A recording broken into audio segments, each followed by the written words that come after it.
Yo, what's going on, everyone? It's Brian and Jim here of Drink a Beer and Play a Game, and welcome to another episode of the Power Hour. Yes, hello, everybody. Welcome to episode 174. Thank you for joining us tonight. Hope you're all having a good one. Before we get into everything, have to give a big shout out and thank you to Super Nicktendo for joining us last week. It was a great time talking to him. Make sure to check out the episode, check the links to all of his stuff. You'll get all the best game guides out there, basically, at this point. Oh, yeah. And speaking of shout-outs, we actually recently did a guest spot on another podcast, the Leetist. So, very cool podcast. They come up with games tailored to their guests. So, it's like wordplay games, trivia games, stuff like that. Jim, can I interrupt you for 1 second? Don't give away results, Brian. Damn. Okay. I'll just say you had a good showing. Will you settle for that, fucking egomaniac? I'll settle for that. Son of a bitch. Jim, just give acknowledgement. A hometown boy won. You should be proud. I'm just saying. What, are you not going to root for the Eagles? Not if you're on there. You actually won it. That's a sad part. They went to the Super Bowl. Fuck him. Fuck him. I'm gonna buy a Giants jersey off Dan. Those guys were awesome. The podcast was awesome, and yeah, as Jim said, like I love the format. Love talking with them. Can't wait to have them on the podcast eventually, and maybe even do a legit full Power Hour. So yeah. So when it comes out, we'll pour it out on all the socials, so you'll be seeing it there. So Chambers, it's the first time in 4 weeks we've been back together. Something like that. Yeah, between me having the coof and all the guest spots. Yeah, been a while. Yeah, been a little while, but I see you actually saved us some of your special Virginia beers. Because you must be pretty low. You did some bitching at me for all my cheapy beers. Listen, the fact of the matter is, I said I was saving. I have some other ones I've saved too. My problem isn't that you saved these for us. My problem is you still buy a shit ton of terrible beer. Yes, I drink a lot. So all I want is you to get for a special, if we're not together, is to get a specialty bottle for yourself. And that's it. Just one, not a whole case. Sacrifices have to be made, okay? But for those of you out there who aren't married, there are two things in this world that you have to start to budget some stuff. And they're called Amazon and Target. Jim, but I mean, I know you're not a dink. But, I mean, you do have the D. You know what dink is? Our buddy says it all the time to us. Fuck. My favorite part is when I say things to you and it takes a minute and then it registers. Calculating. No, but I do appreciate you saving this. And is this the last of the Virginia beers you have? Yep, this rounds it out for me. So what are we drinking, Bri? So you brought us the Virginia Beer Company's Free Verse IPA, 6.8%. And, Jim, I'm going to steal your bit here. Have fun. This juicy, unfiltered, tropical IPA fuck off me. expresses itself. Why did you rub my face? Because I stole your power. Expresses itself without limitation thanks to copious helpings of Azaka. I did not consent. And Chinook hops. Note some naturally occurring sediment is normal and expected. It's really good beer. It's really fucked up. Jim, can I suggest you do that to anyone as they're in the middle of talking just really quick? Just start rubbing their face. Give them a little backhand face rub. Yeah, I'll do that next time I'm at a work meeting. Do it. If somebody's getting out of line, just don't make... You got to be soft. Yeah. Just give the old shh. I got to say, for an IPA, they're not listing it as a hazy, but number one... It's pretty damn hazy. It is pretty goddamn hazy, and it's juicy as shit. So, is this... I have to imagine. No, it has all the common symptoms of a hazy, but they don't list it as a hazy. Now, how many of these different beers from this company did you get? I only got this, and I think their lager. I got their lager also because that was during May. How was that? It was good. How does this compare to it? Kind of how you're like kind of pleasantly surprised, but also like something's different here from the normal. I kind of had that with the lager too. Like it was both a standard lager, but there's still something a little different about it that I couldn't put my finger on. Gotcha. Yeah, I mean, everywhere is listing as just a IPA. It's shocking. Oh, no, I'm sorry. Untapped is listing as a hazy. And I'm going to say they're the experts. I like it a lot, actually. Yeah, like, no, from it's a first solid sip beer. for an IPA, and it's out of Virginia. I mean, what good comes out of Virginia? I don't know, there's probably some points where I like from there. That's what you went to, Jim? That's all I got. I mean, there's good history there. I didn't go. I actually kind of wanted to go to Colonial Williamsburg, but there's no way that I was going to be able to drag the family to that. So. Yeah, that's true. And Busch Gardens, solid theme park. Talked about it before. So, no, this is a good keep. I appreciate you bringing this here, but I know I've given you lots of hell about the drinking, terrible shit, and you've been playing some questionable stuff as well. What? I don't know what you've been playing this past week, so maybe you can redeem yourself. And hopefully you've been playing games that are more towards what we're reviewing and not goddamn weird shooters that nobody knows. What? You have a problem with Mushihime-sama? Yes, I do. What's the problem with Mushihime-sama? Because you just saw the name, you said, that's obscure enough, and I'm going to play it. I had no idea what the fuck it was, but a couple buddies of mine who are like shoot 'em up fanatics were like, oh, you got to play this one. You got to get this one. I was like, all right. And shooters never go down in Evaluator. So. And you know what, Jim? You need to get rid of those buddies. They lead you. They're the good same. people. They're the same buddies who would have had you smoking back in the day.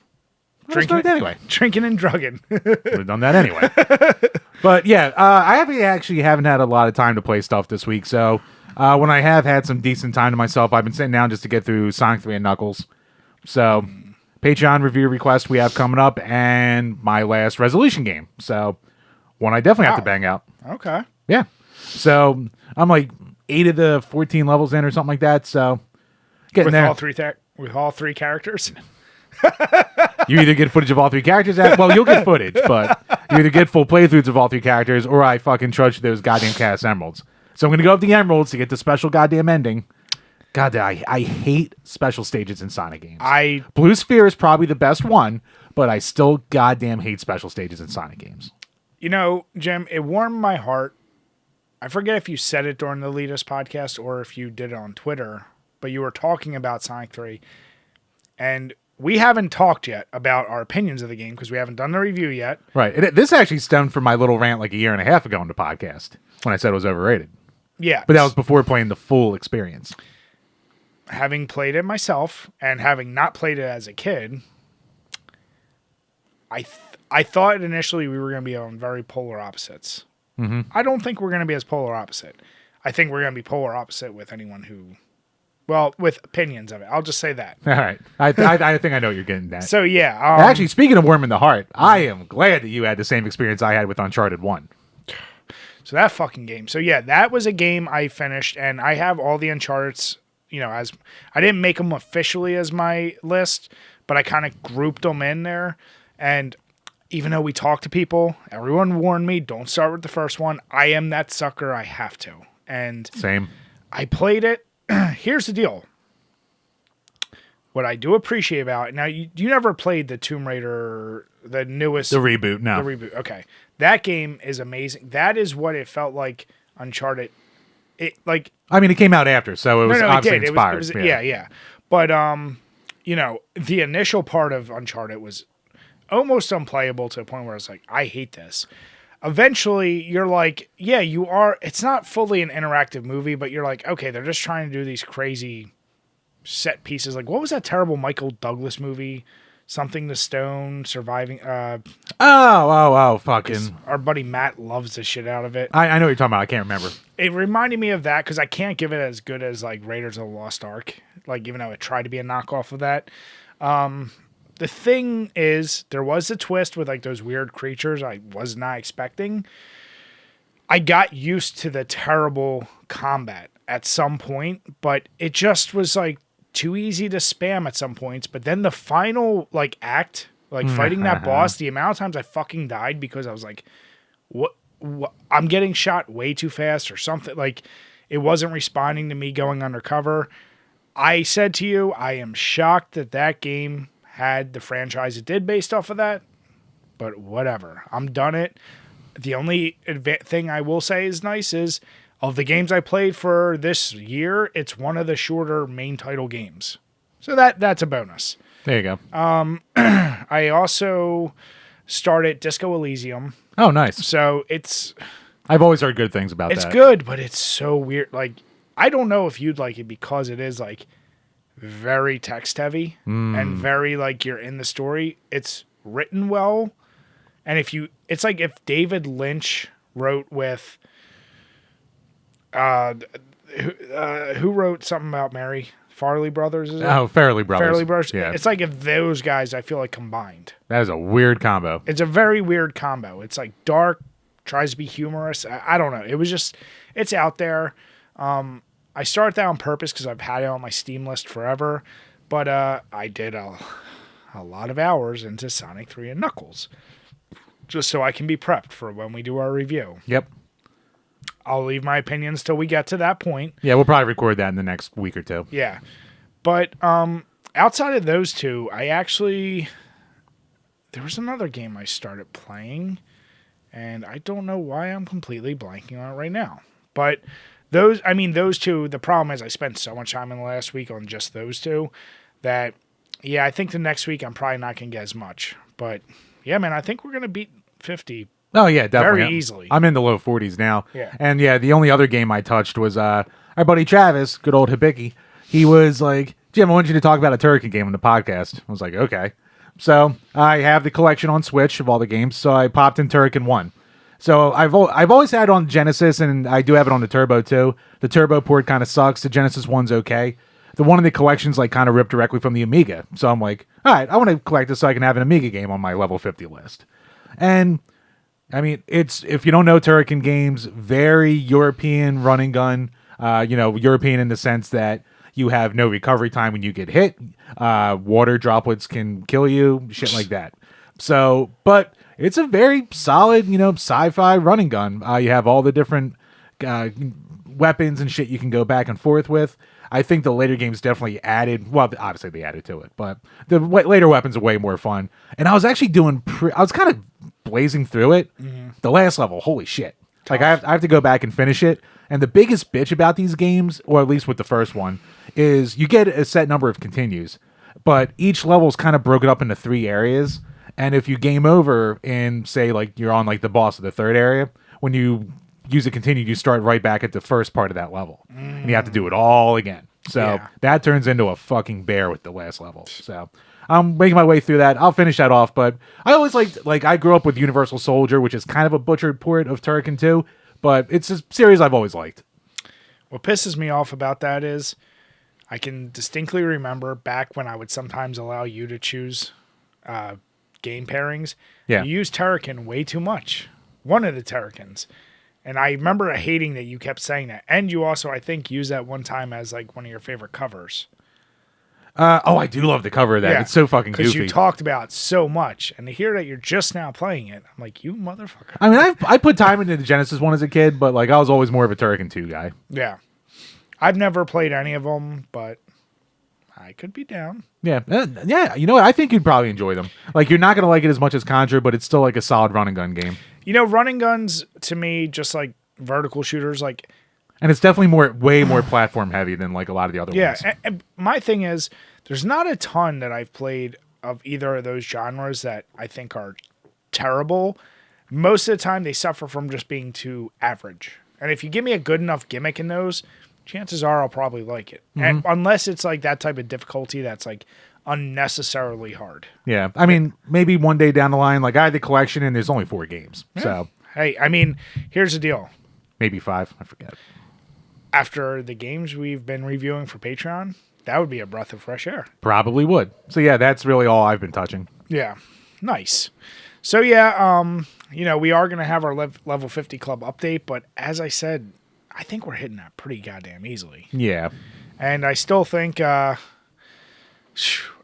people, especially a lot of our patrons who are doing that, my God, the number of games they're going through. Oh yeah, no, they're freaking crazy. And I look at the list of their games. It's not just like your Game Boy collection or my Puppet Combo games. They're long games. So I'm like, I don't know how you're doing it, but God bless you. Yep, good on you. Yeah. Better time management than us. But speaking of that, Chambers, what questions we got this week? Oh, actually, before I get into the Patreon questions, a quick little update for the scheduling for the podcast for the next couple weeks. So Brian has his kid in softball or baseball. What is it? Football. Football. One of the balls. So he practices on Mondays. So we're probably just going to move recording to Tuesdays for the next few weeks, and then it'll come out on probably by Thursday. So. Yeah. So yeah, if that schedule will be for a little bit. And Jim and I, like I said, we're trying to capture. We have specialty videos that my goal is to set those for Mondays or Tuesdays, whether it be a review, a 6-pack, a bonus episode, whatever it may be. It'll try to be the kind of fill in the gap of those days as well. Yep. And speaking of Patreon, like Bryce said, we just recorded last week the next bonus episode. Had to try and cover that burp up. That was better than during the review, you son of a bitch. Yeah, you better leave in that blooper. But yeah, so we just recorded our bonus episode where we reviewed Prey, the newest Predator movie. So did it with Nick as we always do for these bonus episodes. Might be out this week. I don't know, Brian. That's what this I'm week, saying. maybe next I'll week. just say Monday. All right, that at works. The latest, yeah. Yeah, and like I said, we just before recording this episode, we recorded our review for Twisted Metal 2. So that'll be coming out. We'll be doing Sonic 3 and Knuckles very soon. And just trying to hit all the Patreon games first, and then we can dabble in the other shit. Yeah, we have a back catalog, but good news is, that was the other game, XCOM 2. I'm many, many hours into it. Oh, nice. Loving the shit out of it. But yeah, like I have a backlog of footage now. Jim's just catching up with playing some of them, but we have a lot of games, so the reviews can get a little more consistent. And if we get to go back to choosing them, we'll probably choose a couple shorter games so we can bang out ones we actually want to play. Yeah, the last Patreon games we're getting to, there's some long boys. Yeah. So. But I did want to mention, Jim, we're finally done with the Burger King games. What was your expectation before we played them versus once we're done them now? Like looking back. And I know we gave all our full opinions, but looking at them as a whole. They're $4. So, I mean, you bought them for $4 and you can still buy them now for $5. So they are what they are. You know what? It's funny to me that Pocket Bike Racer was the best one when that's the one people talk about the least of all of them. Probably because it's so average, making it the best of them. Yeah, it is just like a painfully average game, but that does make it by far the best of those games. Yeah. Yeah, I wish Xbox Live was still around for a big bumping, but, is what it is. Did you and imagine? Sneak King is a hate crime. Well, I was going to say, like, did you know the feeling of people had of Sneak King?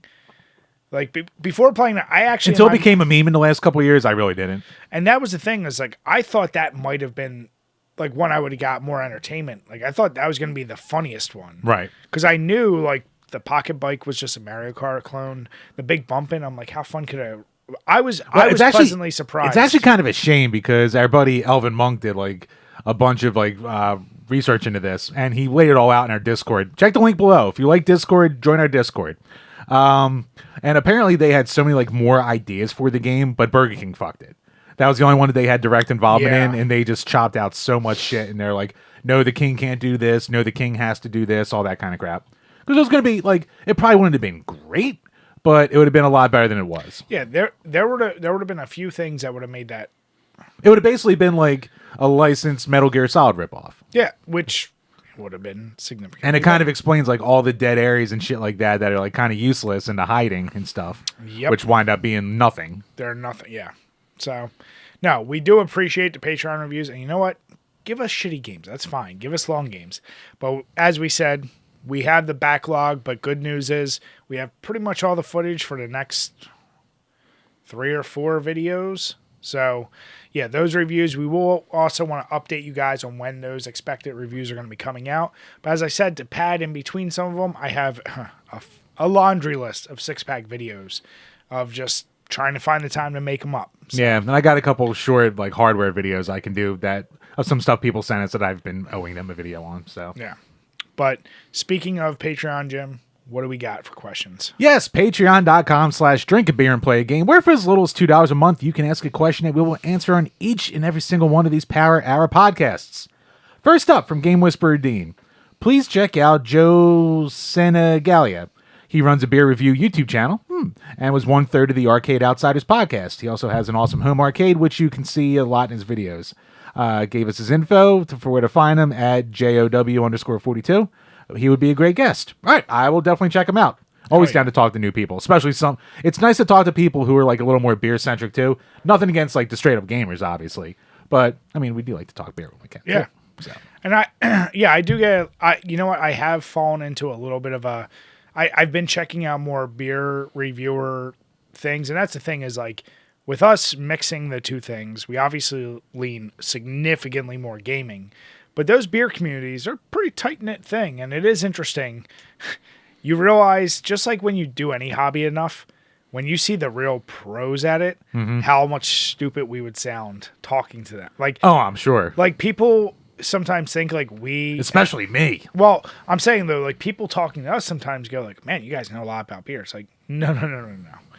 When you talk to somebody who knows a lot about beer, it's a whole nother level. We just know enough to sound like, oh, we use certain adjectives to describe it and make it sound fancy. But yeah, it's like me when I'm at a bar and I'm drunk. I know a little bit about a lot of things where I can hold a conversation for a little bit, but if you go deep. I was gonna say, do you want to leave that at the bar, or would that be workplace, sports, or just life in general?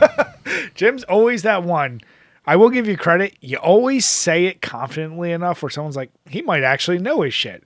But anyone who knows him, you get two probing questions in there. It's a house of cards. If you go above or below surface level with me, you are fucked. You're in for a world of disappointment.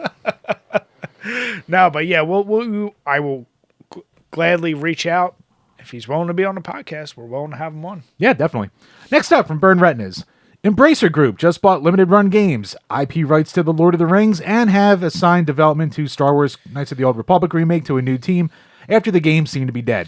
Are they the biggest media holding company that no one really talks about? They are fucking huge. And we were actually going to talk about Embracer with the limited run thing. That was a topic. But dude, they own THQ Nordic. They own a shitload of stuff. They have like 35,000 employees under their umbrella or something. The amount of companies and game developers, one of them, was it Gearbox? It was one of the developers of even Halo, like not Microsoft. It was like one of the companies that worked on the initial Halo Anniversary Edition.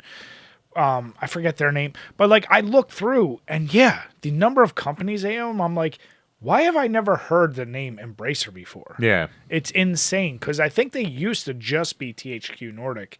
Something must have happened and they acquired.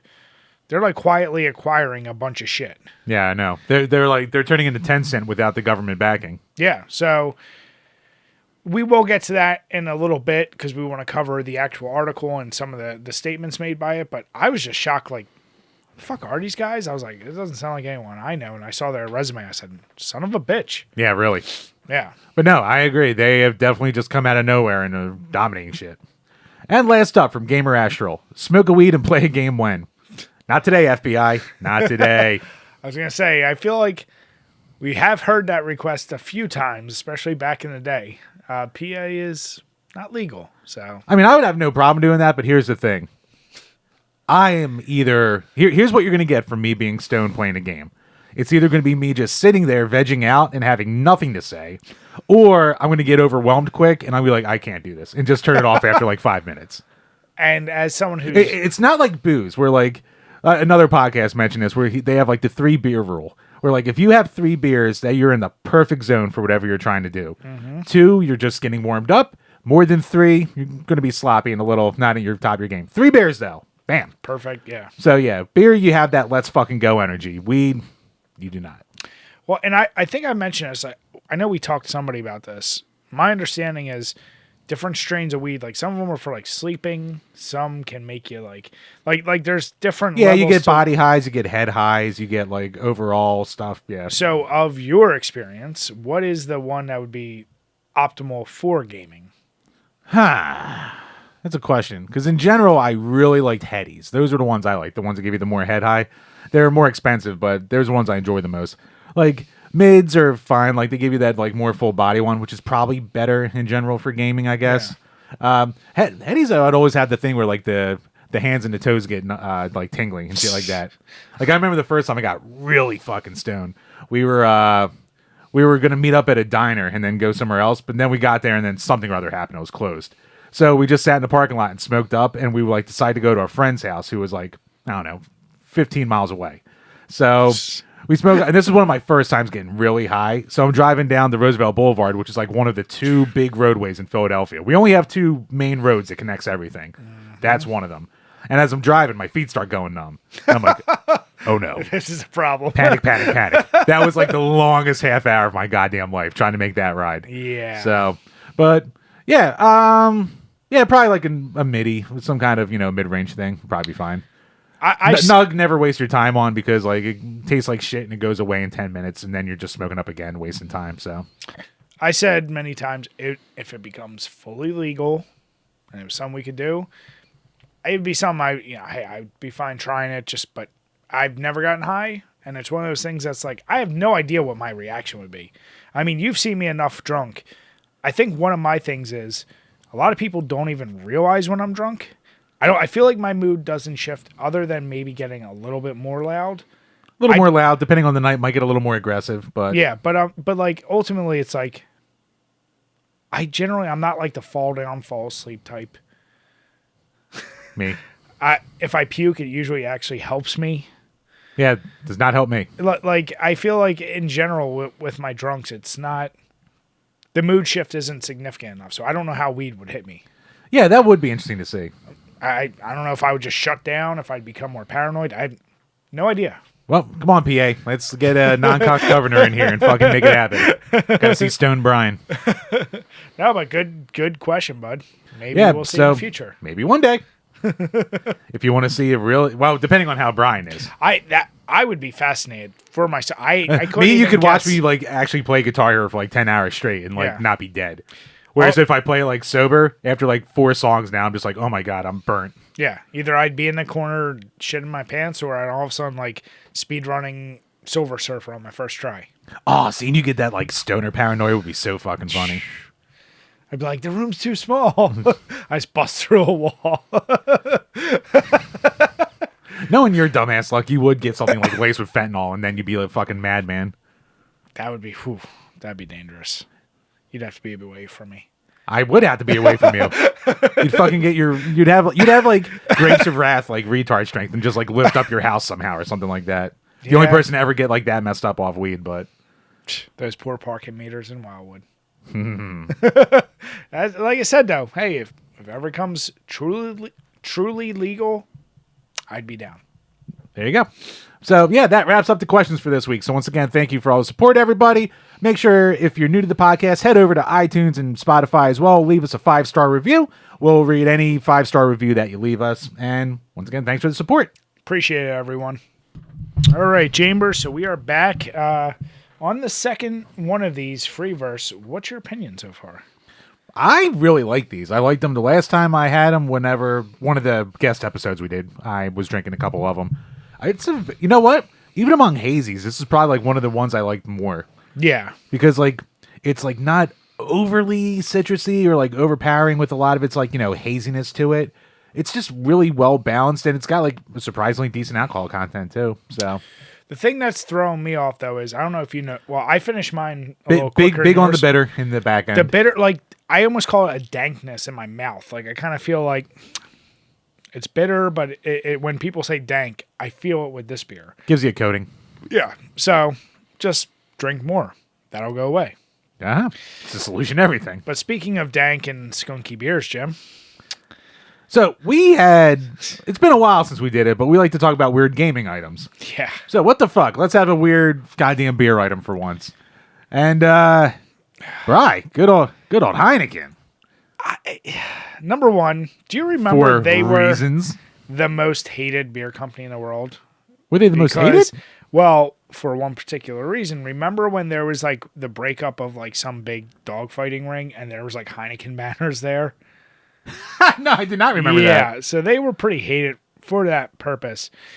When did that happen?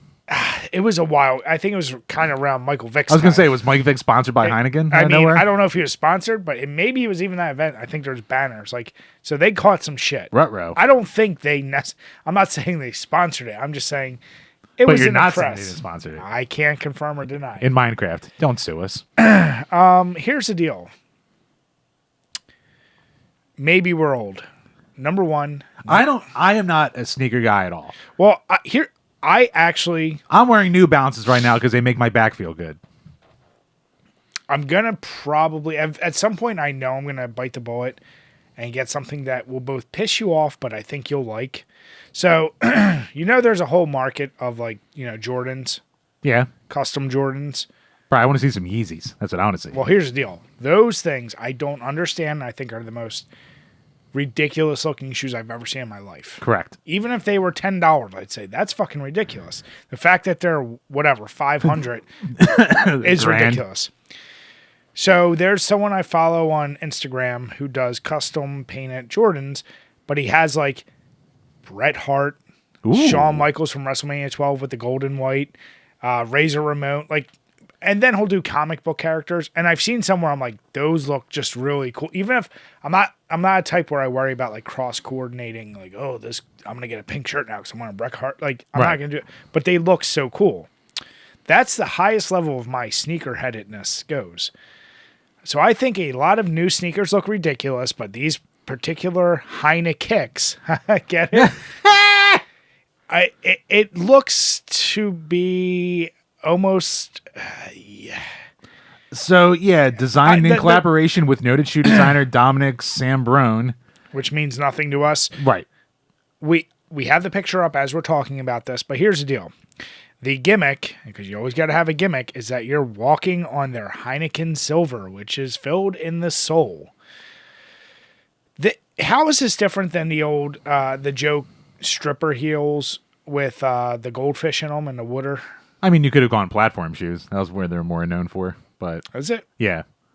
I'm thinking of the thing from 40-Year-Old Virgin. Remember when they're in like the eBay store and it's like those? Yeah, those are platform shoes. I think. Okay. Yeah. So basically that. Here's the deal. I just think I don't know how much these are going to cost. It's going to be too much. That's how much it's going to cost. But there's also a part of me because it's a goofy beer thing. I kind of wants it. Yeah, I kind of do too. And I like the ugly green color. Well, the green, you know what it looks like a Ninja Turtle. Well, I was going to say Ninja Turtle or a Green Ranger. Yeah, that too. I just want to know, like... I don't hate it. I don't hate it, but I'm also like... I'm going to step on a fucking screw and leak my goddamn Heineken Silver out. Well, that's where I'm curious. Like, I've had plenty of beers that are like way past their expiration. I don't know if they'd put carburation in there. So how, like, does it like I'm so curious of like what does this shoe look like in 20 years? Everyone to go to Patreon so we can buy a pair. I would gladly. And then we will put it in a fridge and we'll poke a fucking hole and drink the goddamn shoe beer. Jim, here's a question. Is it almost like Inception if you do a shoey out of this? Ooh. Think about it. A beer within a beer shoe within a beer.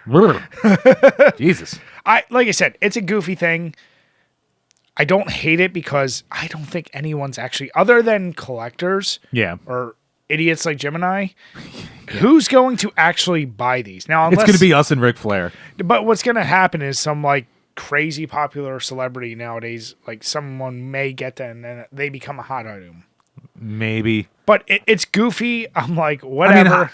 I don't care enough. Heineken fucking sucks as a beer. Heineken, the thing, and I don't know if that's still today. When we were kids, that was like the big foreign beer. Foreign, fancy. Like if you were drinking Heineken, you were doing all right in life. You're like, ooh, a Heineken. Look at you. And the first couple times you have them, you're like, I guess quality just tastes bad. And then you keep having them, you're like, why does like almost every Heineken taste like skunk? And then after 4, you're like, man, my head hurts. You hate them. So, Heineken, good luck with your Heinekicks. Send us a free copy and we'll say nothing but good things. Otherwise, damn right, we will show the shit out of it. Otherwise, yeah, it is what it is. I think the ultimate thing you need to do, Jim, get these, pay someone professionally, recolor all the green blue, and then replace that beer with Keystone. I will do that. Custom mod it. Bro, I'm trying to be the new Keystone. I will fucking do that. I'm just saying, you need to custom mod this, Jim. So get on your game. Everyone out there, if you want to help us, Patreon.com/DrinkABeerandPlayAGame. We will get Jim. He'll custom mod it. We'll reach out to some I'll folks. even talk to this fucking Dominic guy. I'm sure it'll be like $3,000. Oh, Chambers. So speaking of drinking, we've covered that, as you and Matt have said, everyone in the UK is a drunk. That was not a dual thing. That was goddamn Matt. You were associated. You were on the presentation. Go by association, yes. But Japan's always been an interesting animal when it comes to culture, and they've had more recently still the thing of American culture. I think has leaked really heavily in there with motorcycles, rock music, a lot of stuff. Just like we absorb everything Japanese, they absorb a lot of US. They really like American culture. They don't want you to stick around, though. They want you to tourist and get the fuck out. And, lagers in Japan and China became uber popular after Budweiser, Miller Lite, and all those. But apparently, Japan's National Tax Agency has been launching a campaign to get young people to start drinking because they're trying to revitalize the industry after COVID, after the big hits it took. They're trying to come up with it. And what is their slogan, Jim? And use it in the best accent you can. Oh, for their online contest? Yeah. Sucker Viva. Which, it's just urging people to drink. This is the most bizarre goddamn thing in the world. One, because Japan's already in the past had things trying to, keep people from drinking too much. Exactly. And that was part of, this might be the first time I've ever heard of a country just going, please drink. I mean, for context, could you imagine the IRS saying, hey guys, get out there, start drinking? It would be so far. No, Brian, I'm too worried about the 7,000 new agents going to bounce down my door for spending $601 goddamn dollars on Venmo. Jim, could you imagine they come to your door and say, fucking drink? I would like the IRS for once then. They come in, they put a beer bong, like, okay. A beer bong down your mouth. You fucking drink. You fucking drink and you like it. I mean, it's so. The best thing is I can just say it's so Japanese. There's so many goofy things. They're blurry porn. Sushi, now this. So the weird thing is so contestant excuse me. So it's basically asking the population of Japan for ideas for to get people out there and for slogans and contests and shit like that. And they have until September to submit their ideas, and the best plans will be picked and developed with the help of experts before the final proposals are presented in November. And yeah, I mean, the alcohol industry has just been going down, down, down for the past 20 years, with especially obviously COVID taking a big hit. Now, we talked for the entire fucking pandemic about local breweries, how breweries around the country have survived, and the steps they took. I guess Japan wasn't as lucky. It's definitely a smaller land area and shit like that. So, and just in general, they're also having their problems with birth rates are super low and all that kind of stuff. So weird shit is going down over there. Here's what I was going to say to the birth rate thing. They've also issued concerns of younger men who are dominantly, when you look at drinking across the world, disproportionately the heavier drinkers versus women. But these younger men who are apparently not going out, not dating as much, staying indoors more, playing more games, having their VR, whatever, I have to imagine there's a correlation there. The same guys that aren't going out and getting laid and are decreasing the birth rate aren't going to the bars to buy girls drinks and get themselves drunk to do these things. You know what the problem is? VTubers and a society. I was just going to say, society. This is where you go. When waifus go too far, Bri, that's the problem. You find what you like. But yeah, you know what? Fuck it. There is your campaign right there. Get the boys drunk so they get their dicks working again. Well, you got to keep it within range where they won't work. But it's also at least get the engine going. Get a little fuel in there. It's fascinating to see what's going to happen because they were at a peak of alcohol, in the early 90s. And they've been on a steady decline, and it does follow the path of all these other concerns they've had. So, yeah, man, it might be time to take over. Heinekicks. You know what? They don't want Americans sticking around, but if they want some goddamn booze hounds to start up in there, you have an American company over there. Start importing Americans, UK, and Australians, and we'll fix those numbers real quick. And if I could be a little brave here, sake. Yeah, no one wants their shit warm. Yeah, what are you doing? You're heating up your booze. No wonder no one's getting drunk out there. It's like mulled wine. It's cute, but it's niche. Yeah. Move on. You got some of the fanciest whiskey out there. No one can fucking afford it. Get some shit whiskey. You got guys like Jim in Japan, I'm sure. Buy the shit. Don't just sell top end Hibiki. Goddamn right. Nah, man, they would be in trouble with the fucking. I would be in trouble in goddamn Japan. I am too fat for those goddamn apartments. Jim's like, I'm just getting the cheapest stuff there, and it's probably their cheapest shit there is imported like American beer. So no, it would probably be the fucking vending machine Asashis you can get. Yeah, that's true. God, I like Asashi. We need to do some Asashis. We do. Support Japan, Jim. Damn right. Well, we'll have to vicariously save Japan's beer industry. Yeah. Oh, but Chambers, so we covered it very briefly. We talked about and said we would dive in, but with Embracer Group entering in the agreement to acquire Limited Run. And this, of course, happened like a day after we had Nick on, who's like, big Limited Run guy. We had a long discussion with him about it. And here's the deal. I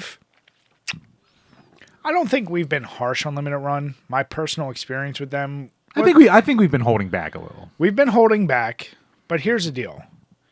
And I tried to read through, and I know you also, I have the link here as well, that there was a message from Embracer on Twitter, which surprisingly didn't have much traction. There's not a lot of responses. Yeah, so basically, like Embracer, long story short, is Embracer bought Limited Run Games, and basically they're going to be expanding their reach worldwide. Because they embraced them. They embraced. Embracer embraces. That's what they do. And yeah, they had a follow-up tweet that was basically like, yeah, we're letting, Josh and Doug still run the day-to-day operations. We're just going to be like the person who pushes it out further, basically. So, which I say good. The rest of you fucking people can wait a year and a half for your goddamn games to come in. Here's the deal. One, did anyone worry that much about the integrity of Limited Run that this big corporation made? They have their stands. I mean, it's similar to the Amico, in my opinion, where you have the diehards are like, this is terrible, even though they said these guys are going to stay in place. I look at it as like, maybe you get your shit shipped to you sooner. Yeah. Like, now that you have support of a big-ass company, maybe now you don't Maybe have they can outsource some of the stuff together so you can get your games put together quicker and get it out there. And not have to bundle your entire order, so when you get a silly-ass vinyl, you don't have to wait for your game that's already ready. Something to that. I have to imagine. What the fuck is the service? I think it's called Shopify. That's what their website uses. And it's a god-awful service for, like, that's why you get those log jams when people are just trying to, like, flood it when it opens up. And then, like, you'll be in a queue, you have, like, the game buying, and then you see this fucking spinny circle, and you can't check out. And then by the time it gets you to the checkout screen, it's sold out, and then you're fucked over because you're like, I had it in my hands. And then it got ripped from me. Shopify sucks. So maybe they can give them a better thing to use at the very least. And, yeah, it'll expand their reach. Like, I mean, Limited Run's kind of a shit company. Like, they were the first one there, so they're the big name for it. And they're the one, they get a lot of cool licenses. But you know what? At this point, they're like a shell of what people liked about them before. Yeah. So who knows? This could maybe help in the long run.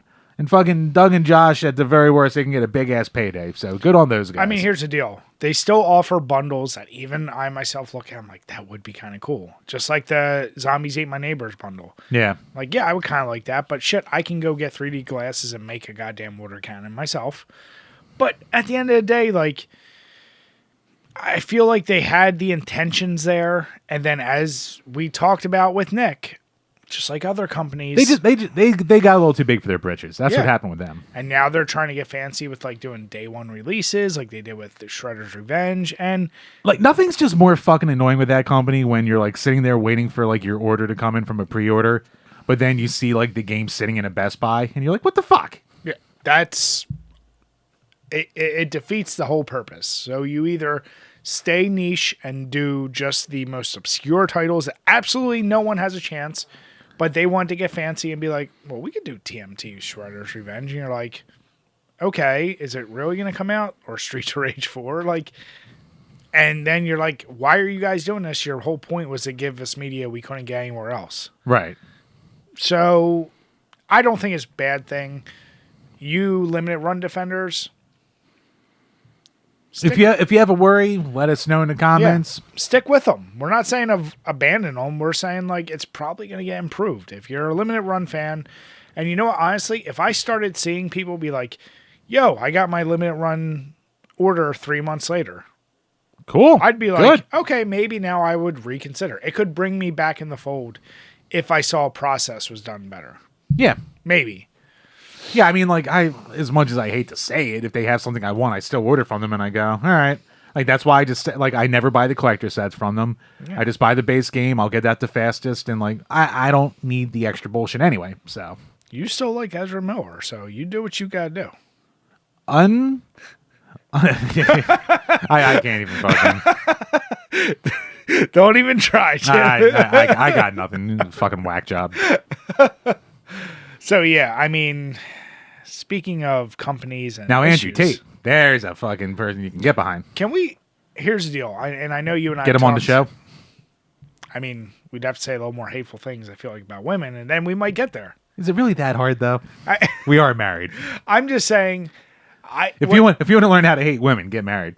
I know you don't listen to as much comedy podcasts as I do, but like, I discovered him way back when he was an unknown with Tom Segura and his wife on their podcast, because Tom's laughing his ass off about it.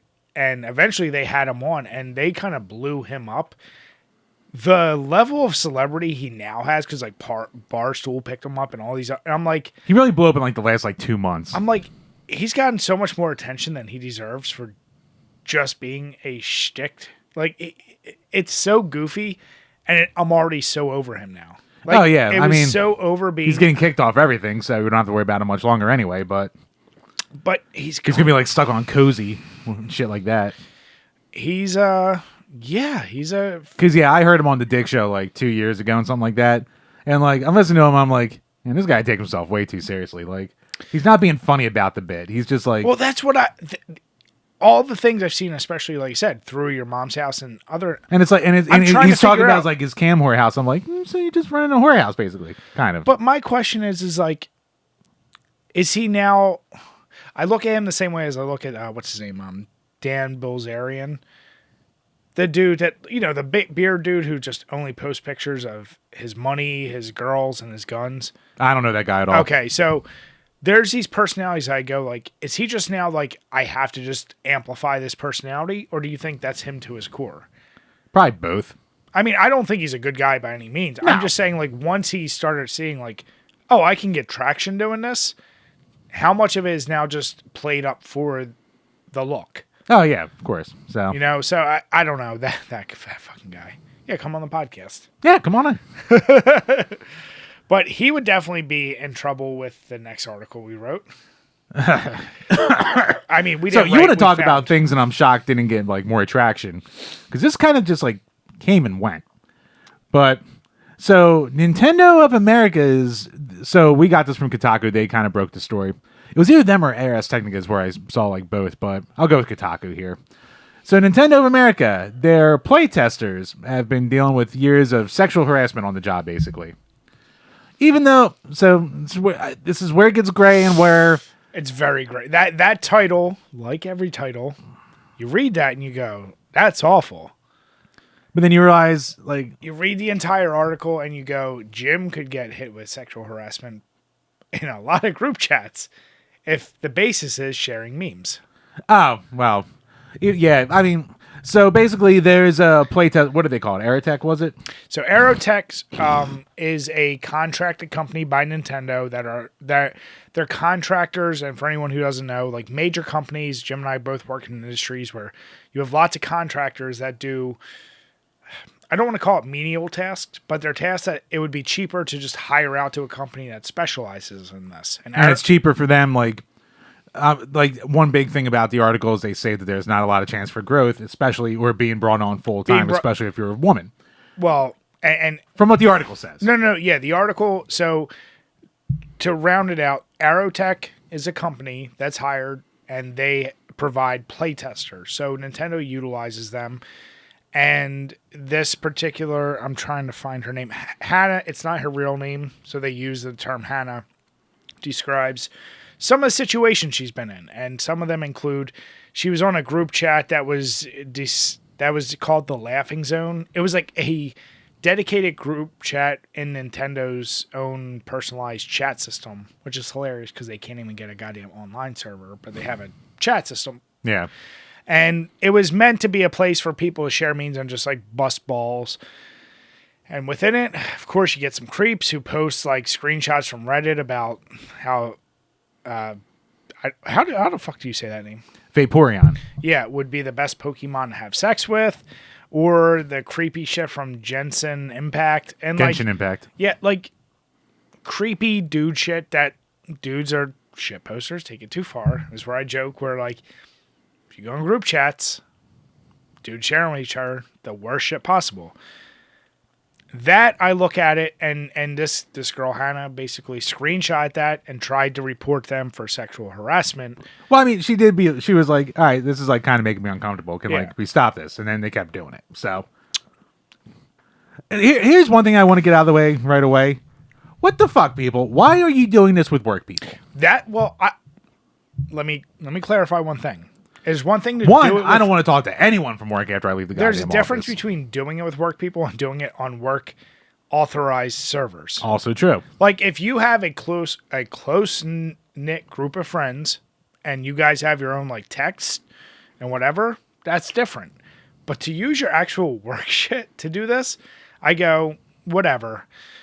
The guys apparently who work for Nintendo really just got like, hey, do a sexual harassment training and a slap on the wrist. Yeah. But they dive into a lot of other pieces of it. Now, it goes outside of Hannah and other people. Yeah, and it goes into Nintendo itself where there's a lot of, like, you know, management people who, like, you know, female workers are always doing the, hey, look out for this guy, that kind of thing. Like, it's a classic example, and a lot of the stories in this article, which if you want more detail, you can read it. Links below. Where it's just it's nerds getting power, and then when they get their power, they fucking creep on women, and they try to, you know, either promise, you know, growth in the industry, or you know, they'll fucking blackball you right out of the gate if you turn them down. Some people turn into fucking weirdo stalkers, but they have power in the industry, so you kind of feel trapped. So, and unfortunately, like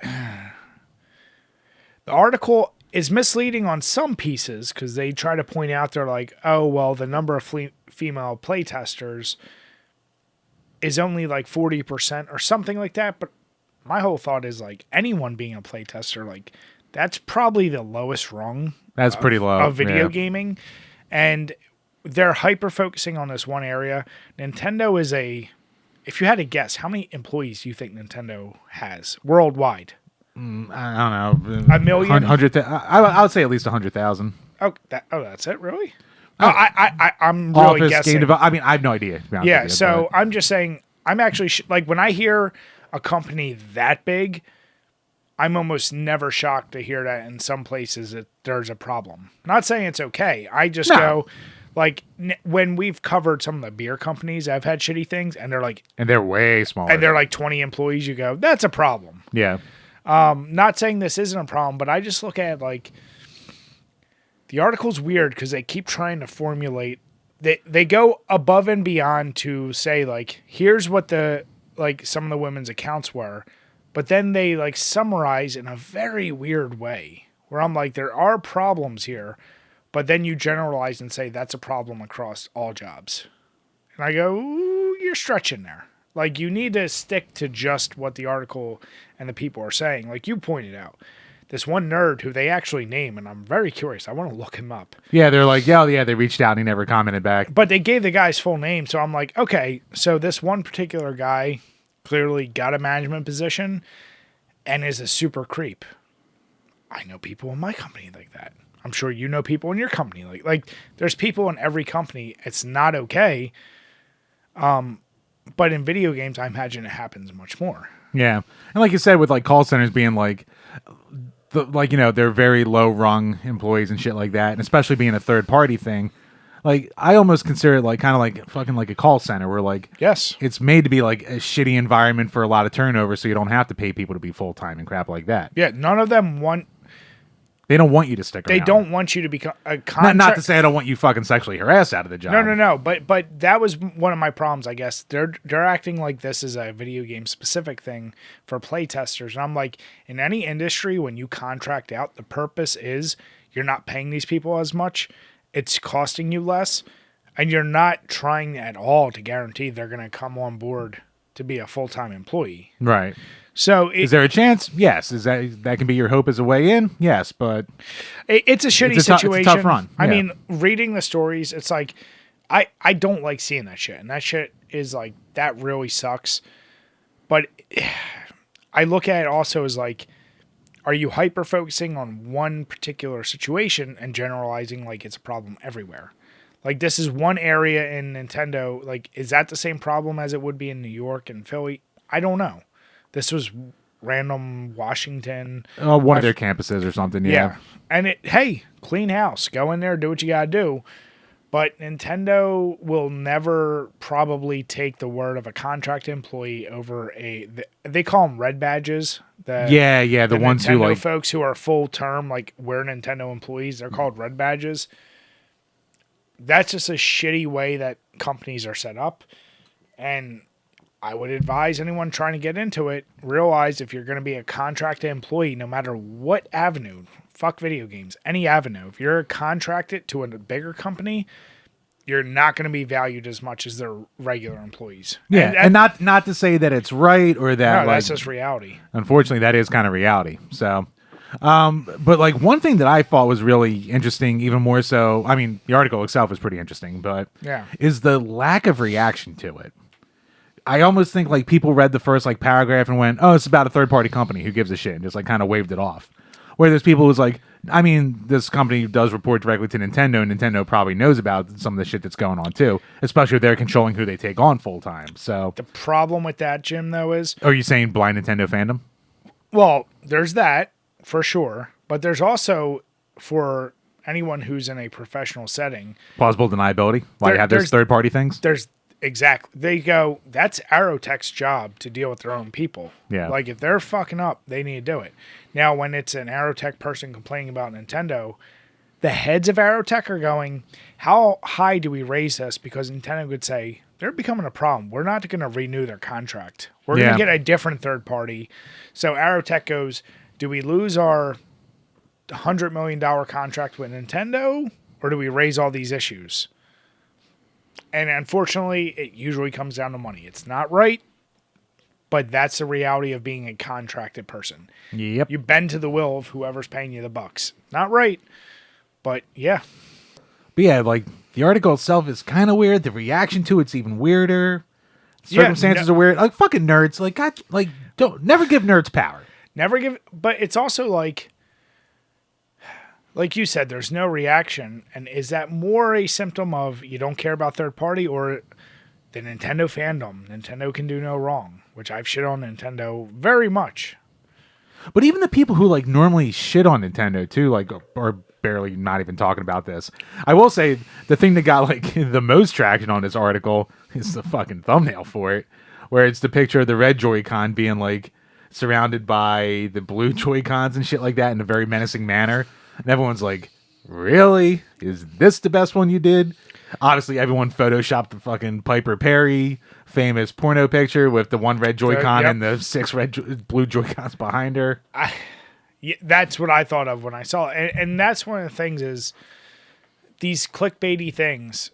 The girl who claimed, and you can get philosophical of, did her seeing these creep-ass dudes in these group chats sharing memes that were sexual in nature, is that sexual harassment if they were sent out to a group? I mean, at the very least, if it's a work group chat, it's inappropriate. Yeah. If the article wrote, but they know if the article wrote, workers see sexually inappropriate images, that won't grab as much as they were sexually harassed. Yeah, true. And that's the problem is they kind of debunked their own title in the first paragraph. Where you're like, oh, they shared memes? Like, there was creepy dudes. That's not saying it's okay. But then you're like, the fuck is this article then? And then when you read on... Yeah, you have to read, like, 6 articles down until it gets to, like, the creepy manager who, like... The creepy manager who... Like, but it was a weirdly structured article. Because then when you get to that point, the creepy manager isn't even in reference to the girl that they talk about at the beginning. It's not the Hannah. It's somebody else now they talk to. Yeah, and how, like, good luck getting people to click past a fucking headline. Never going to happen. You know, reading a full article. Like you said, there is the big thing of workplace, how you're supposed to conduct yourself. The dude sharing shit like that on a server, they're fucking idiots. Should they be fired? Unfortunately, it's the same thing like everything else we said. If they're the top performers in whatever field they're in, they're not going to get fired. They're going to get a slap on the wrist, and if they do it again, maybe they get fired. Yeah. But the first offense is going to be like, okay, don't do that shit again.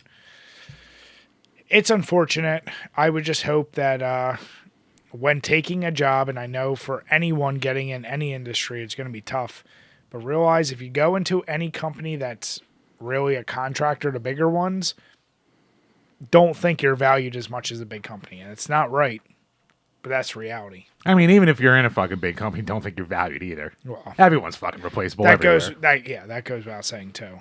But that's something you get with experience. Yeah. But it's an interesting article. But Chambers, you think we have time for one more topic? Nah, whatever. Let's throw a quickie in. Why not? So I threw this in here really quick because it was something I was thinking about as we've been doing our reviews. And I was remembering back in the day issues I used to have. And what do you think is actually worse? Losing like the save data on your memory card, or like the famous No Mercy glitch where you lose all your progress? Yep. And it happens over and over again? That's my cart. Or if you're in something, call it a game, call it whatever you want online. If your nowadays wireless controller or internet goes off at the wrong point. And I know you don't put as much stock in, like, say you were playing like a Battle Royale. Or Call of Duty. You've never won. You're about to win. And it turns off right at that moment. Which one to you, being the old school gamer that's lost data, and that does suck, or being in that moment of, like, you finally get to achieve something you never did, and it internet or wireless turns off? Losing saves. That's always the worst for losing you? saves, losing saves, losing saves. For two reasons. Or for one is more recent example for me. And so here's one thing. Like, when you put a save in, especially for a game that's older and shit like that, like, that's like, for as dumb as it sounds, that's your legacy with that game. Mm-hmm. Like, this was the work you put into it. This was your experience. This was all of your unlocks. This is everything that you did with this, especially if it's a favorite title. Eventually, batteries fucking die, and you're going to lose shit.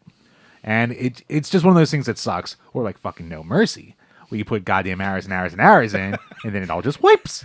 And then you got to go do it again. You got to go through the Royal Rumble again, through 100 people to unlock Andre the Giant again, and then it fucking wipes. Or you have all, you trudge through all the story modes and shit like that. Or my most recent example, fucking Sonic 3 and Knuckles, as we're playing through that. So I grew up with Sonic 3. And I'd played through the whole goddamn thing, got all the Chaos Emeralds, everything. So I was like, hey, on Easy Street, I'll go back and get some footage. Sounds like you in college. Oh, I did all this. I'll take a nap. It's true. I was like, fuck, I only have to play through half the game, get half the medals. I'm halfway done already. I'm doing great. Easy Street. So Easy Street. Started up, started playing through the fucking first level of Knuckles, the mushroom cap zone or whatever it's called. Turn it on the next time. Nope, the save file's gone. What the fuck happened to my save file? Oh, poof, poof, poof. All gone. Don't know what I did. Don't know what the fuck happened. Just poof. Maybe I should have started a new save file anyway, but because this is a Sonic 3 and Knuckles one and not just a straight up Sonic 3 one, I don't know. I don't know what I did. But you know what I do know? I know my childhood fucking save is goddamn gone with all my goddamn work. And I know I started from goddamn scratch and I have to do all the goddamn fucking special stages again. Interesting. Okay. But so, yeah, but even to go back, like, or it's annoying, like, as a retro collector when, like, you buy a game and, it's got on-card saves. Like, when I got Bangai-O on N64, like, I sat there, I played it for, like, 4 hours straight. I was like, man, this game's fucking cool. And it's, like, 50, 60 some levels, something like that. I blasted through, like, 15, like, I made some good fucking progress. Booted up the next goddamn time. There's nothing there. I was like, oh, the fucking battery on this is junk. Or, like, when I was playing through Kirby. And I got, like, 3/4 of the way through the goddamn game. And I was like, all right, that's enough for now. Click save, turn it off, turn it back on. Oops, nothing. Battery's dead. I can appreciate that. Let's see, whereas with an online game, even for as much as online games that I suck at, there's always a chance I could just go back in and win another game. See, I'm taking that will give me more momentary anger.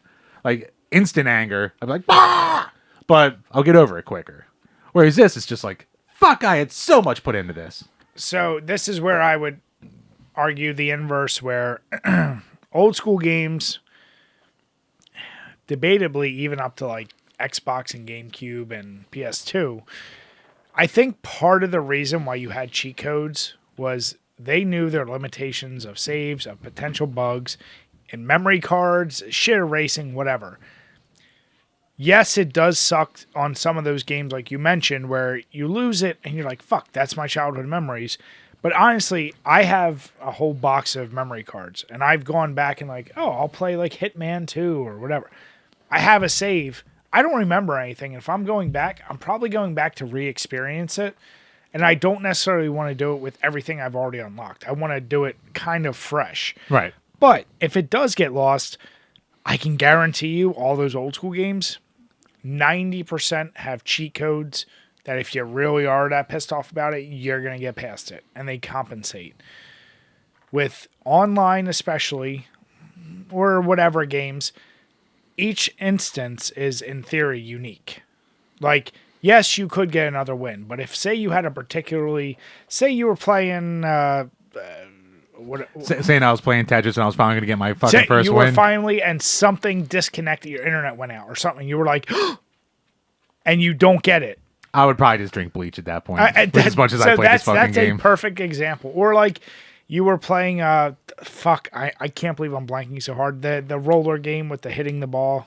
Oh, Rocket League. Rocket League, like you guys are tied. It's been a crazy game. You've been tied for 10 minutes. You're about to get it in and something dies and your car just drifts down and they score on you guys. Like there's a moment that you can't, like you love to talk about and recreate that. I guarantee you can probably even remember. Well, you don't play PUBG that much. Did you ever actually win in PUBG? Maybe once on a team with you guys. Like, even in like Call of Duty, there's probably something in your mind where you can remember some games where you're like, I had a killer game where I just fucking went off. Yeah. But I think of things like that where it's like, you're never going to get that back. And even if you get another win, there's certain games where if that shit did die off, you can never recreate. Whereas the old school games, you can recreate everything almost to a T. It might be annoying that you lose it, but it's possible. You can never recreate that exact moment, especially because then this is where my competitive mind goes in. That motherfucker I was playing now has a story about we were tied and I fucked this guy. Like, whatever happened, I beat him finally. Yeah. Son of a bitch. Because I've been in situations where that's happened with Call of Duty. Like, I was on a streak. I actually was almost at a nuke for fucking Modern Warfare 2. I was at 24 kills. My batteries died. I got fucking killed. And a dude, he didn't even just kill me. Right, I call that poor planning.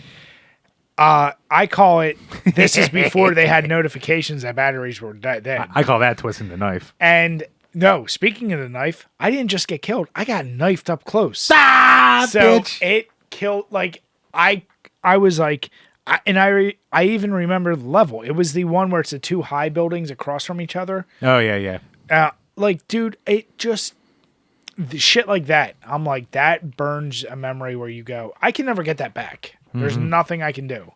So it's like, I tried to frame it like basically modern gaming versus old gaming. Right. No Mercy is the best example of the number of times I've lost that fucking data. Yep. Where I give up, like, I don't even want to go back and play I don't even it. try anymore to do it. I'm like, it sucks. I'll never get Shawn Michaels again because I'm just going to lose all the data. Yep. It's unfortunate. But yeah, like with all my PlayStation, the number of times I've gone back while we've been doing reviews and playing old games, I've just deleted arbitrarily. I'm like, I need a save because we're playing this new game. I don't know, this Alien versus Predator Extinction. I'm sure if I ever play it again, I'll just redo it all. Yeah. I have to delete it anyway. So yeah, I go with modern. If you lose batteries or internet and it fucks you at the last moment, that's more detrimental. But yeah, I want to hear, what do you guys think? Which one's worse? We know which one's more frequent. That's undoubtable, the old school. Like losing data, saves, I think that's way more frequent. But at this point, as time goes on, yeah. Yeah. But we want to hear from you all. And as we... actually, I'll throw a real quick wild card in there. Go on. You know what's one of the things that I still am not over, and it's been 10 goddamn years? Back in my achievement hunter days. This might have killed my achievement hunting. Ooh. Doing missions in Fallout 4 or 3 in New Vegas, Okay. Ooh. doing them, and the game glitching, and not giving me the achievement for it, even though I did it. I was gonna put games glitching in there, but I felt like that was too generic. But that's too generic. But specifically glitching out an achievement that you worked for. Yeah. Yep. Yeah, the glitching. It has been a decade, and I'm still not over one fucking mission. There's many. The fact that I found a major glitch in Sneak King or Superman 64. I mean, glitches are one thing itself, but when it like takes away from like an achievement, yeah, that's a kick in the balls. Yeah, I don't know how you achievement whores do it. Fuck it. That led to my downfall, being like, "Fuck it, I'm done with achievements." Screw this. Jim and I both in our college. Besides burnout, but yeah, I think the achievement hunting it was like a cool idea, but then when you really dive down, you're like, why am I doing this? Especially if the achievement's not fun. There's been other games where I'm like, this would just be a cool achievement. Probably was it the Mega Buster in Dead Rising? Was that your